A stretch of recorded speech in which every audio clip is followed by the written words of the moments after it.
The biting wind howled around the corners of the Sweet Spot, a quaint little bakery, whipping stray snowflakes into a frenzy that painted the cobblestone alley in a coat of white.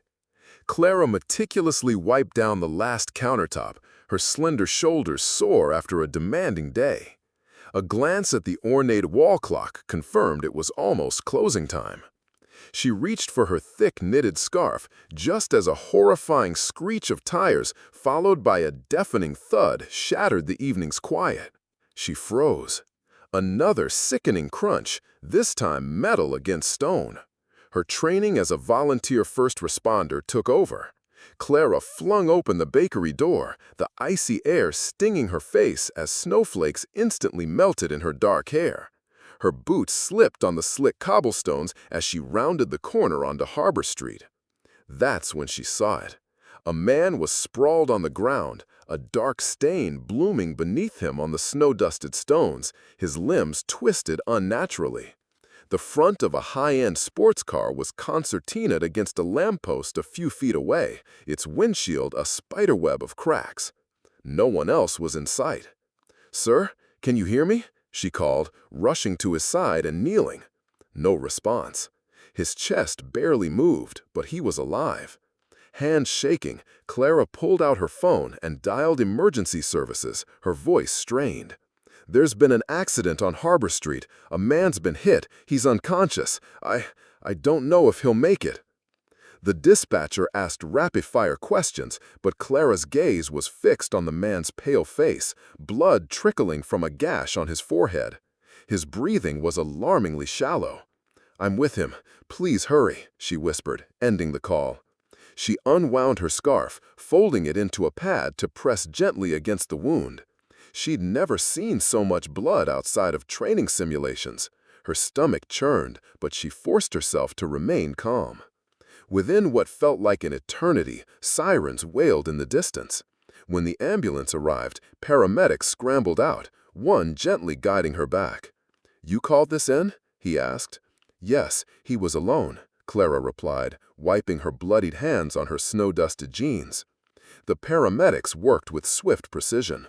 Male, looks to be late 40s, significant head trauma, heavy blood loss, no wallet, no ID. "Do you know him?" another medic asked her. "No," Clara said, "but I'm coming with you." They exchanged a look. "I was first on scene," she added. "Someone needs to be with him. No one should go through this alone." The first medic hesitated, then nodded. "All right, get in." Inside the ambulance, Clara clutched the cold metal rail as they raced through the snowy streets. The air was thick with medical terms, beeping monitors, and the smell of antiseptic. One of the medics swore under his breath. "He's AB negative, critically rare, and our reserves are dangerously low at every hospital in Port City right now." "What does that mean?" Clara asked, her grip tightening. "It means if he loses much more blood and we don't get a match, we could lose him," the medic said, his eyes meeting hers. "Unless we find a direct donor immediately." Clara's mind spun. "I'm AB negative," she said, her voice barely a whisper. Both medics stared at her. "Are you sure?" one asked. "Yes, I donated a few years back. They told me it was rare." They exchanged another glance. "Do you weigh at least 50 kilograms, 110 pounds? She bit her lip. "No, not quite.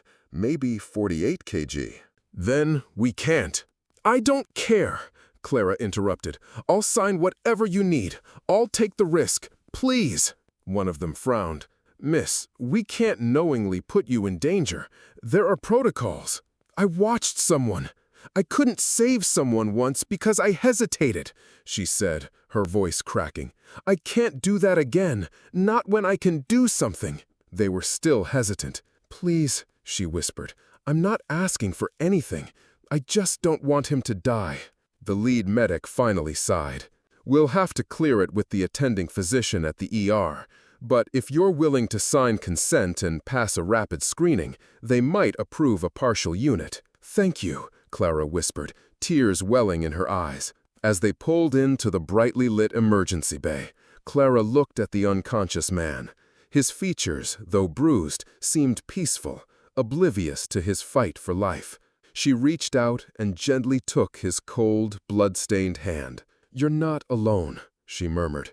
"You're going to be okay, I promise." The ambulance doors burst open. Floodlights, gurneys, nurses shouting orders. Clara, soaked and shivering, followed the man she didn't know into the controlled chaos of the emergency room, ready to give a part of herself for a stranger because her conscience wouldn't let her do anything less. The sterile white of the ER felt colder than the blizzard outside. Clara sat on a hard plastic chair, drenched to the bone, her fingers trembling as she clutched the consent forms. Nurses hurried past, machines beeped insistently, and behind a set of swinging doors, the man from Harbor Street fought for his life. A doctor finally appeared, his face etched with urgency. "You said you're AB negative," he asked, quickly scanning the forms. "Yes," Clara said, jumping to her feet. "We ran a quick cross-match. You're compatible," he confirmed, then paused. "But I'm afraid we can't approve the full donation." "What?" Her voice was thin. "Why not?" He looked at her with a sympathetic frown. "You weigh only 48 kilograms. That's significantly under the minimum for a standard whole blood donation without risk." "I don't care about the guidelines," she blurted, her voice rising above the ER's hum. "Please, just take what you can." The doctor's tone remained calm but firm. "We cannot ethically put you at risk, miss. Your system might not handle the loss. You could collapse, go into shock." "I'd rather collapse than watch another person die because I didn't try," Clara insisted, tears forming. Several heads turned. A nurse paused in her tracks. Clara clenched her fists. "You don't understand. I have to do this." The doctor folded his arms. "Why? You don't even know him." "Because I've been in this situation before," she whispered. He frowned, waiting. She took a shaky breath. "When I was 19, my closest friend, Ben, had a terrible climbing accident. He needed blood urgently. I was a match, but I was terrified. I'd never donated. I hated needles. I panicked." She looked down, her voice thick with emotion. "I told the nurse I couldn't do it, that I'd come back the next day. He didn't have a next day. He died that night." Silence hung between them. Clara angrily wiped her eyes. "Every single day since, I've wondered if I could have saved him, if my blood would have been enough. But I didn't give it. I ran away." She looked up, her face pale but resolute. "I'm not running this time. Please, doctor, let me do this." The doctor studied her, the stern lines on his face slowly softening. After a long moment, he spoke, his voice gentler.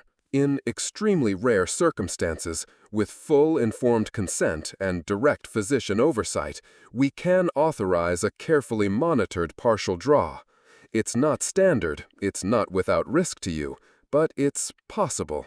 "Yes," Clara said instantly. "I'll sign anything, please. We'll have to monitor your vitals constantly, and we can only take a very small, carefully measured amount. Just enough to hopefully stabilize him, not for a complete transfusion." "I understand." The nurse nearby stepped forward, another clipboard in hand. "You'll need to sign this voluntary assumption of risk form. It states you understand and accept the potential dangers of donating underweight." Clara grabbed the pen without a second thought. Her signature was shaky but legible. A few minutes later, she was on a reclined gurney, a tourniquet tight around her upper arm. The antiseptic wipes stung, but she didn't flinch as the nurse expertly inserted the needle. She closed her eyes. Images of Ben flashed through her mind. His laughter on a sunny hiking trail, the stark hospital corridor, her own feet frozen, unable to walk towards the donation room, the devastating call from his parents the following morning. A tear escaped and traced a path down her cheek as her blood began to fill the collection bag. The nurse touched her shoulder. "We're halfway. You're doing remarkably well." Clara nodded, her breathing shallow.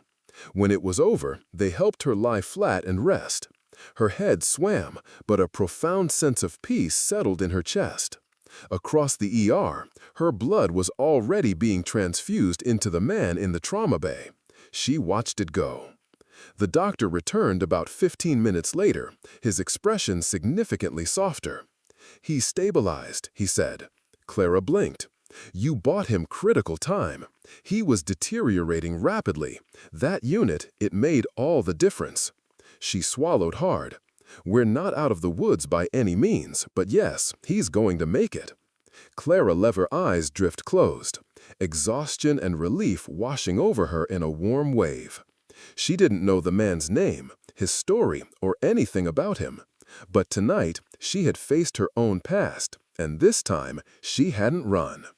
The first thing Ethan Cole registered was the sharp, clean scent of disinfectant and something vaguely medicinal.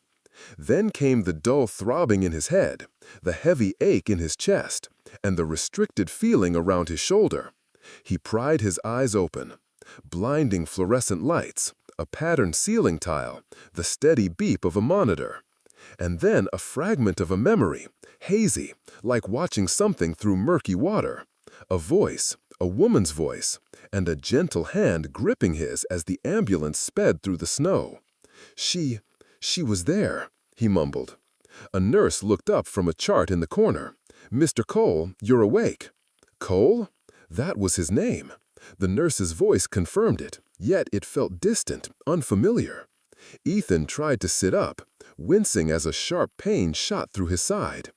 "Careful now," the nurse cautioned, pressing a button to elevate his bed. "You've been unconscious for several days. Internal injuries, fractured collarbone, a couple of cracked ribs.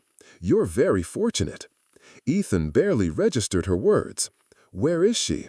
"The girl, from the ambulance. She held my hand." The nurse paused. "I wasn't on duty then, sir, but I can inquire with the paramedic team." A few hours later, his chief aide, Marcus, arrived, always impeccably dressed in a dark suit, his demeanor a mix of efficiency and anxiety. "Sir, thank heavens you're awake. Your family has been notified. Security is maintaining a perimeter. The press hasn't gotten wind of your location." Ethan waved a dismissive hand. "None of that is important. I need to find her." "Her, sir?" "The girl who saved me." Marcus blinked. "We're still piecing together the details of the accident. It appears you were struck by a vehicle that fled the scene. No identification on you at the time, only your damaged phone. The EMTs reported a civilian found you and accompanied you in the ambulance, but she left before providing her name." Ethan frowned. "Then start with hospital security cameras. Emergency entrance, ambulance bay. Find her." "Yes, sir." "And Marcus," Ethan added, his voice softer. "She had dark hair, a small build. She looked at me like I was just a person, not a CEO, not a Cole, just someone who needed help." Marcus nodded, a flicker of understanding in his usually stoic eyes. "We'll find her, sir." By the next evening, a discreet team was meticulously reviewing footage, cross-referencing faces, and liaising with the paramedic crew. Meanwhile, Ethan rested, if one could call it that. His body ached in ways he hadn't known possible, but beneath the physical discomfort was something else. It had been decades since he'd felt a touch so unconditional, so urgent, so devoid of fear. It reminded him of another terrible night, his younger sister, Emily, trapped in the wreckage of a skiing accident. Ethan had arrived too late. No one had stopped to help on that remote slope. They'd skied past. He'd built fortresses around himself after that. Businesses, security, immense wealth. None of it had saved Emily. None of it had filled the void. But this girl, she had stopped. She had climbed into the ambulance. She had stayed. "Find her," he whispered again to the empty room. Not out of a sense of obligation, but because something profound had shifted the moment he'd opened his eyes and recalled her face. Not her name, not even her voice distinctly, just her presence. The girl who hadn't left him to die. The bell above the bakery door chimed melodically as Ethan Cole stepped inside. The air was rich with the aroma of fresh bread, roasted coffee, and a hint of cinnamon. He stood out instantly, a perfectly tailored navy blue suit, a vibrant bouquet of sunflowers in one hand, and a thick envelope under his arm. Clara, wiping down a small table near the frosted window, looked up. She froze mid-wipe. He offered a gentle smile. "You are Clara, aren't you?" She nodded slowly, her eyes narrowed with a mixture of recognition and disbelief. You're the man from the accident." Ethan stepped a little closer, but not too close. "I was hoping I'd find you. It took some doing." She eyed the sunflowers, then the envelope, her expression wary. "Why?" "To thank you," he said, his sincerity evident, "for what you did. I don't even know your last name, but I've seen your face in my mind every day since." "I did what anyone with a conscience should have done," Clara said, straightening up.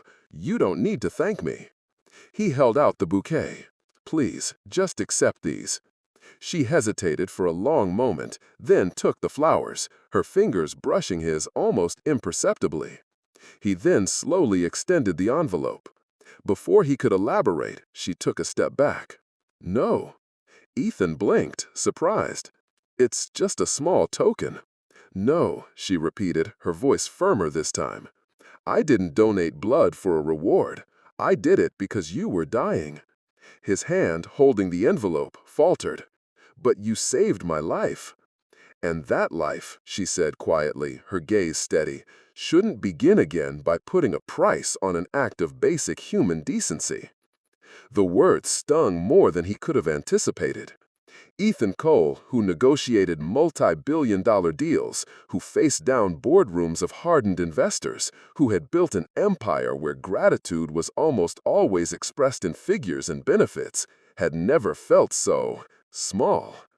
"I just wanted to show my appreciation," he murmured, feeling oddly flustered. "You are alive," Clara stated, folding the cleaning cloth in her hand. He stared at her, momentarily speechless. She didn't flinch under his intense gaze. "I don't want anything from you, Mr. Cole." Ethan was genuinely stunned. No one, ever, turned him down. Not like this.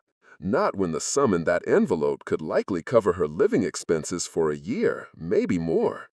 She turned slightly, as if preparing to return to her work. "I'm sorry," he said finally. "I didn't mean to cause offense." Clara glanced over her shoulder. "You didn't offend me. You just reminded me that too many people believe goodness needs to be monetized." With that, she walked behind the counter, leaving Ethan standing alone. Sunflowers accepted, money decisively refused. He looked down at the envelope in his hand, then slowly slipped it back inside his suit jacket, untouched. As he left the sweet spot, Ethan Cole felt something he hadn't experienced in years: awe. Not for wealth or power or influence, but for a young woman who seemingly desired none of it. Ethan became a semi-regular fixture. At first, it was just a black coffee, no sugar. He'd sit at a quiet table in the corner, laptop occasionally open, but often untouched, his gaze frequently drifting towards Clara, the girl with the tired but kind smile, the deft hands, and a presence that was quiet yet remarkably grounding. He never brought flowers again, never mentioned the envelope. Instead, they began to talk. It started with brief exchanges: the unpredictable weather, the morning rush, a temperamental oven. Then, one afternoon, Ethan asked, "What made you choose to work here?" Clara wiped her hands on her apron, leaned against the counter, and gave a small shrug. "It's a reliable job.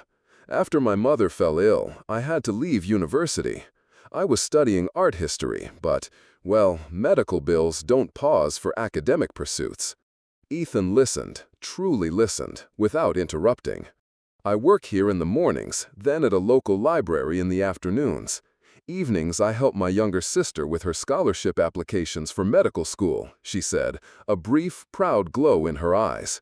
"She's going to be an amazing doctor someday." "You put your dreams on hold for hers?" She offered a faint smile. "That's what family does, isn't it?" Ethan was quiet for a long moment. Then he murmured, "I had a sister. Younger. She died in a skiing accident. No one stopped to help." Clara's expression softened with genuine sympathy. "I am so incredibly sorry." She was all I had left, Ethan added. After that, I think I stopped believing in people. Clara tilted her head.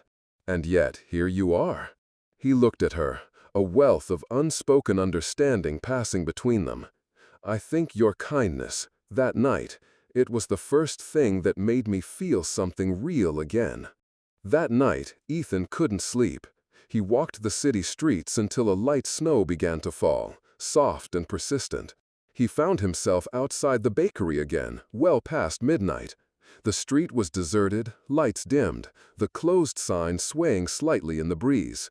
Then he saw it. A small, brightly painted wooden birdhouse that usually hung above the bakery's entrance lay on the snowy ground. One of its delicate support strings snapped. A tiny painted bird chipped. Ethan vaguely remembered it from his first visit, its cheerful presence a stark contrast to his then somber mood. Clara had once mentioned offhandedly that her mother had painted it for her. He bent down, picked it up with care, and held it like a fragile treasure. The next morning, before the city stirred, he returned. The bakery was still dark and silent. He stood on the cold, snow-dusted step, his coat collar pulled high, fingers numb. Using a small roll of heavy-duty adhesive tape he kept in his car's emergency kit, he carefully reattached the birdhouse to its hook.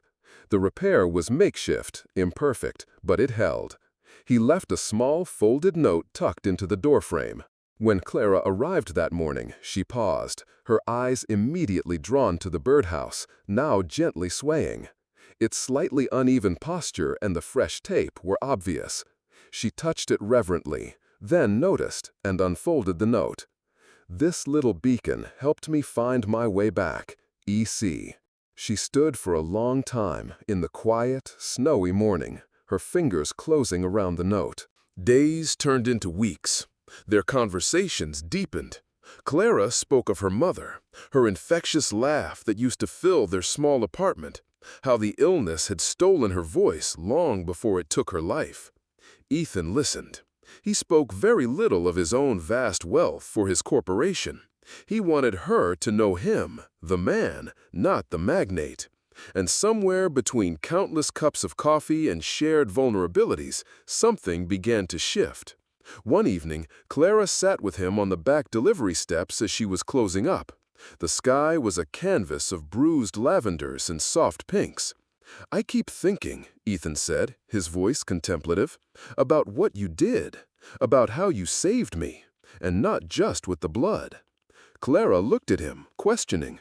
"I didn't do anything extraordinary."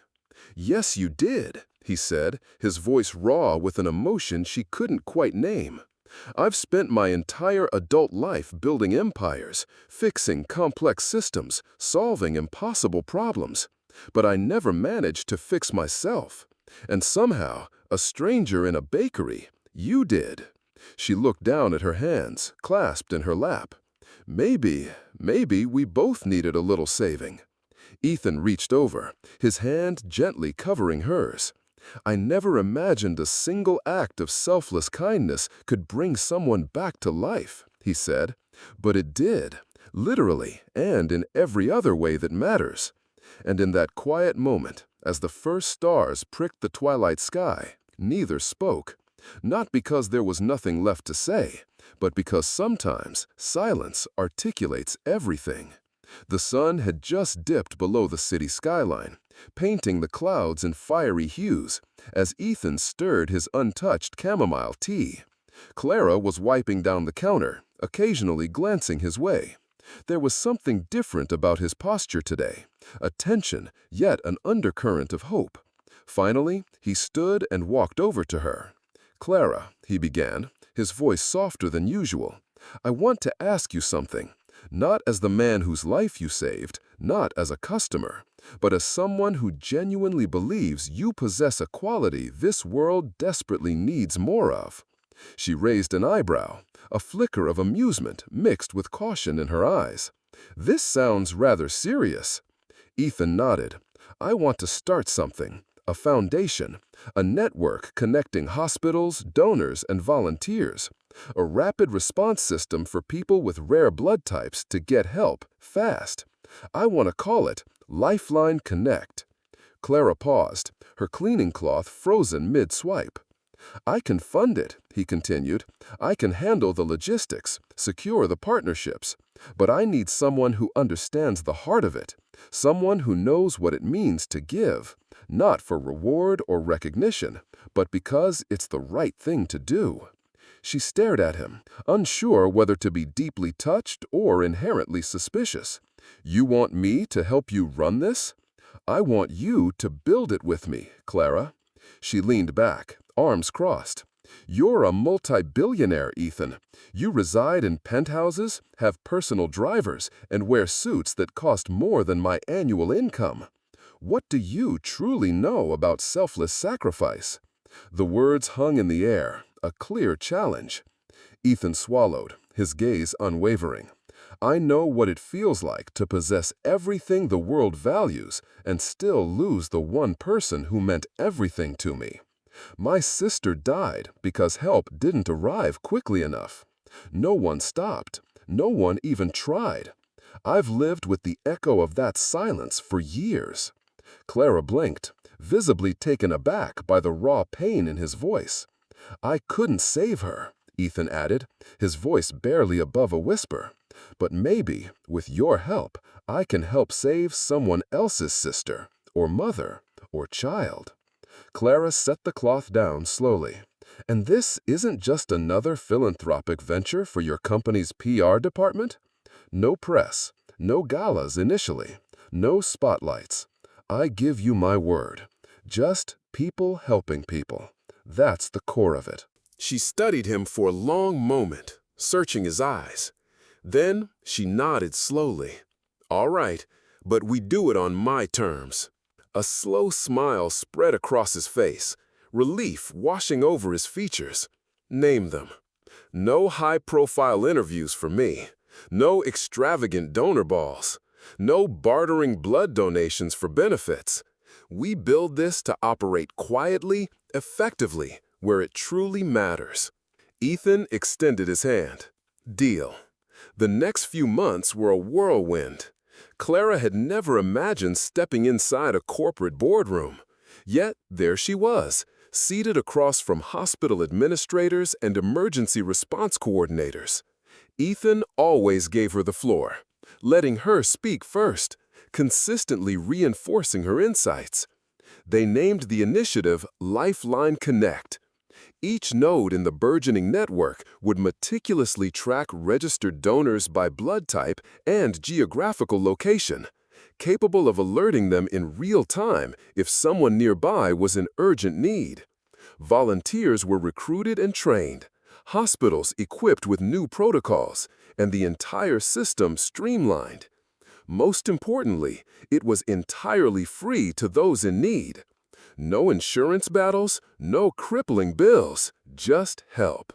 Clara found herself waking before dawn, fueled by a new purpose, staying up later than she ever thought possible. And Ethan, he looked more alive, more engaged than she'd ever seen him. Not because of profits or acquisitions, but because, for the first time in a long time, he was building something that couldn't be bought or sold. One cool evening, after a particularly long strategy meeting, Clara sat with Ethan on a bench overlooking the river, where the first Lifeline Connect mobile response unit was being outfitted. The hum of generators, the soft glow of interior LED lights, and an atmosphere of quiet dedication filled the air.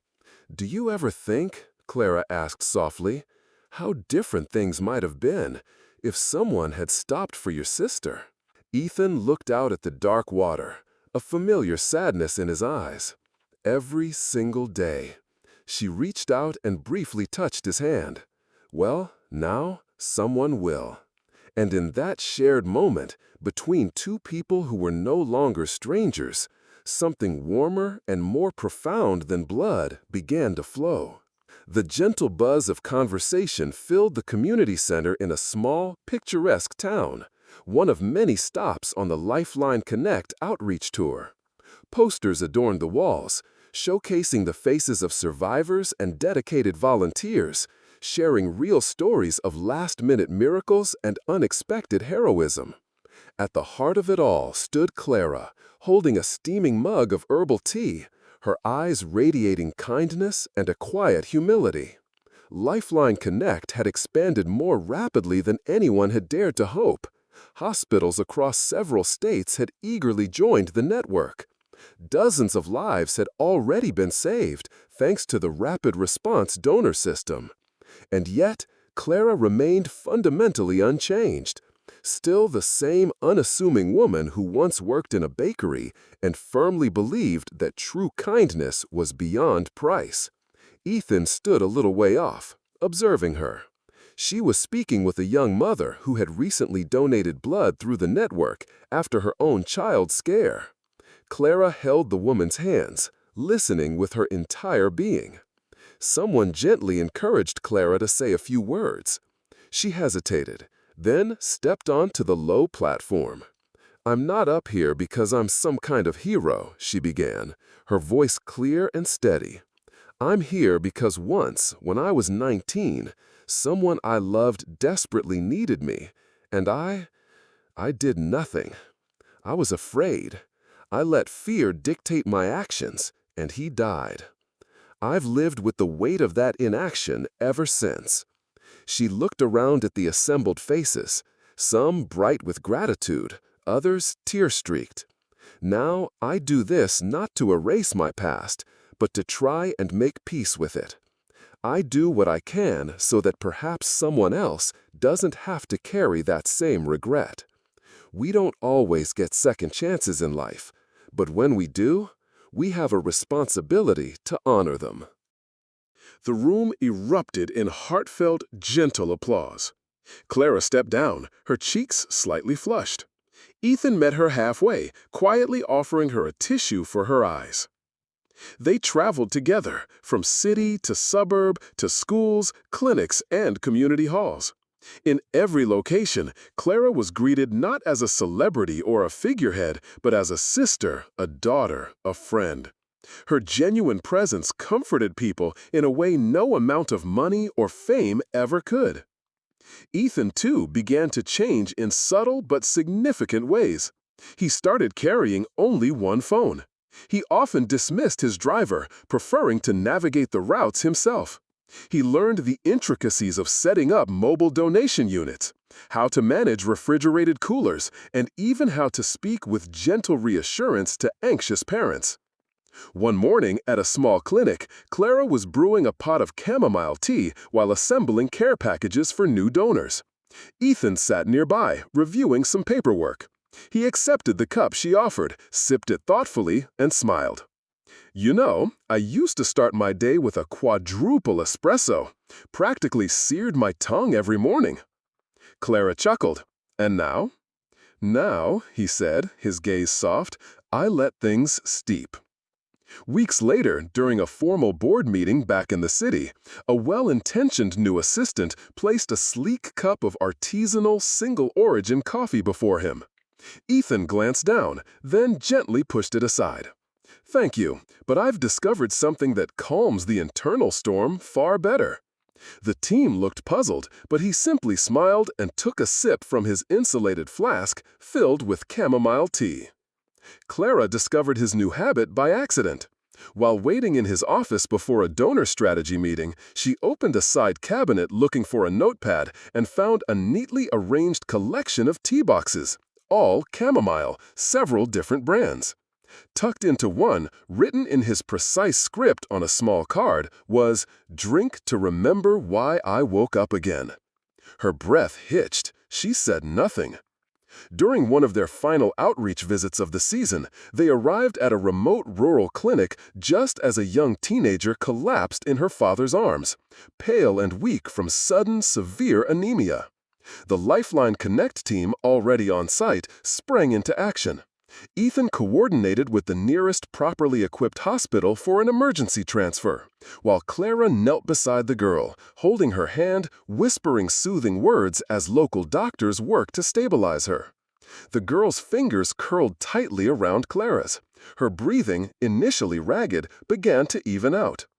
When it was over and the girl was stable and awaiting transport, Clara stepped outside to catch her breath, the cool air a welcome relief. Ethan followed, watching her for a moment from a few feet away. "You did it again," he said quietly. She turned. "We all did it. It was a team effort." "No," he corrected softly. "That young girl, she'll grow up, she'll live her life because of your hands, because you stayed calm, because you believe so fiercely in something that can't be bought or sold." Clara looked at him, startled by the depth of emotion in his voice. "You don't just help people donate blood, Clara," he whispered, stepping closer. "You give life, every single time." She didn't reply, but the silence that settled between them was rich with unspoken meaning. Ethan had embarked on this journey initially thinking he could repay a debt. But somewhere along the winding road, he'd come to realize that some debts aren't meant to be repaid. They are meant to be lived. And that he was finally doing. Living, truly, for the first time in what felt like an eternity. The grand ballroom in a historic downtown hotel gleamed under the soft radiance of dozens of crystal lights.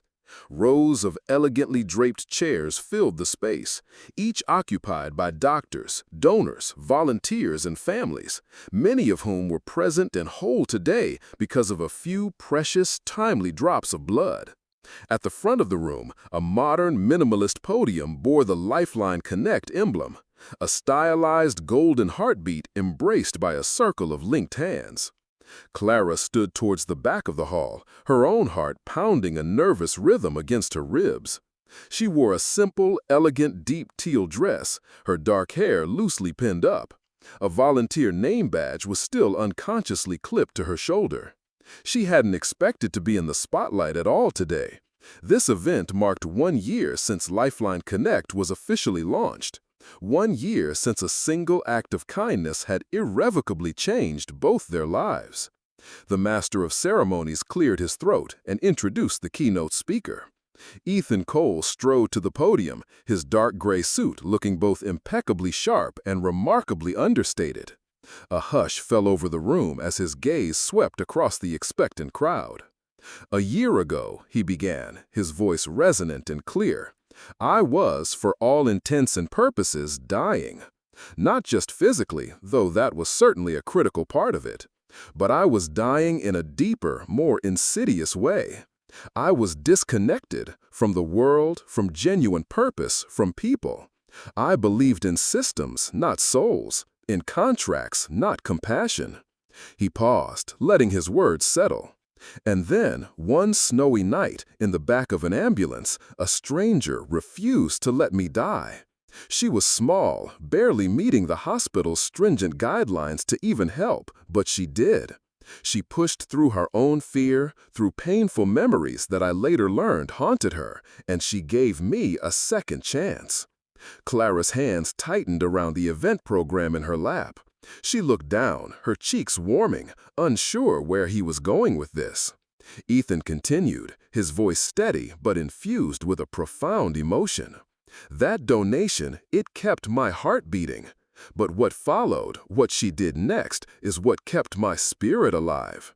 Her quiet words, her unwavering example, her resolute refusal to accept any praise or monetary reward.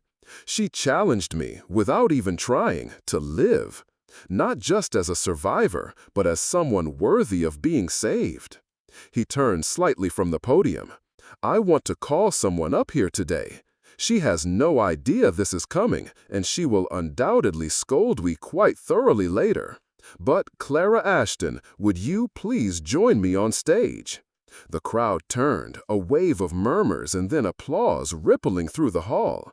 Clara froze, her eyes wide with astonishment. One of the nearby volunteers gave her a gentle, encouraging nudge. She stood slowly, her legs feeling like unsteady stilts, and made her way to the stage amidst the growing, warm applause. When she reached Ethan, he took her hand. "Hi," he whispered, a nervous smile playing on his lips. "Sorry for the ambush." She managed a tiny, shaky laugh. "You're going to regret this if I faint." He chuckled softly, then turned back to the microphone, his hand still holding hers. Everyone, this is Clara. Some of you know her as the quiet force who helped me start Lifeline Connect. Others may recognize her as the guiding voice behind our donor education materials.